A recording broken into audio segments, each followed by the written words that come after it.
Chapter 21. Now these are the ordinances which you shall set before them.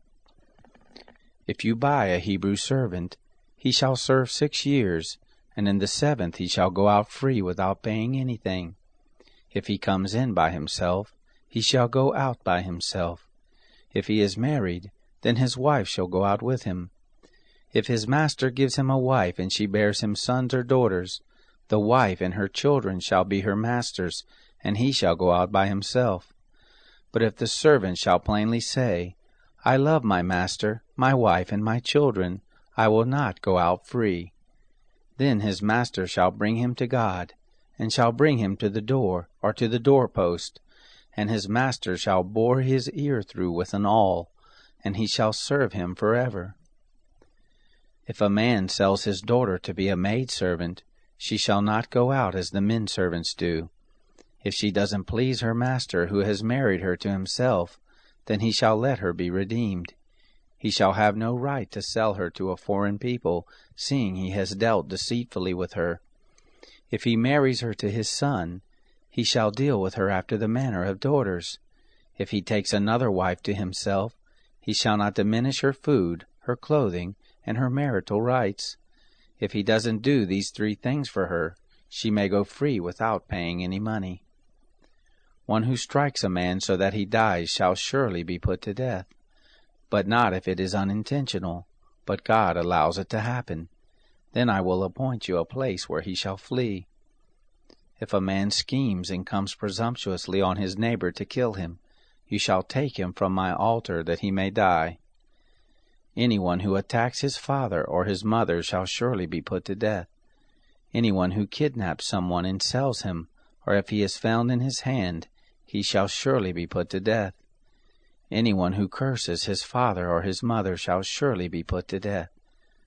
If men quarrel, and one strikes the other with a stone, or with his fist, and he doesn't die, but is confined to bed, if he rises again and walks around with his staff, then he who struck him shall be cleared.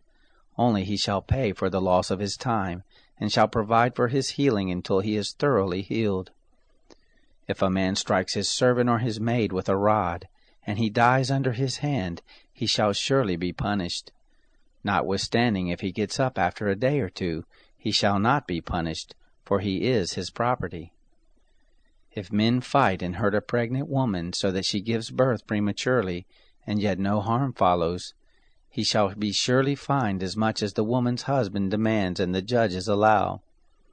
But if any harm follows, then you must take life for life, eye for eye, tooth for tooth, hand for hand, foot for foot, burning for burning, wound for wound, and bruise for bruise. If a man strikes his servant's eye or his maid's eye and destroys it, he shall let him go free for his eye's sake. If he strikes out his manservant's tooth or his maidservant's tooth, he shall let him go free for his tooth's sake. If a bull gores a man or a woman to death, the bull shall surely be stoned, and its flesh shall not be eaten, but the owner of the bull shall not be held responsible.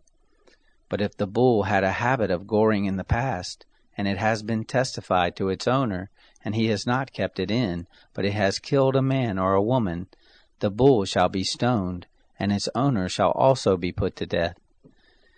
If a ransom is laid on him, then he shall give for the redemption of his life whatever is laid on him.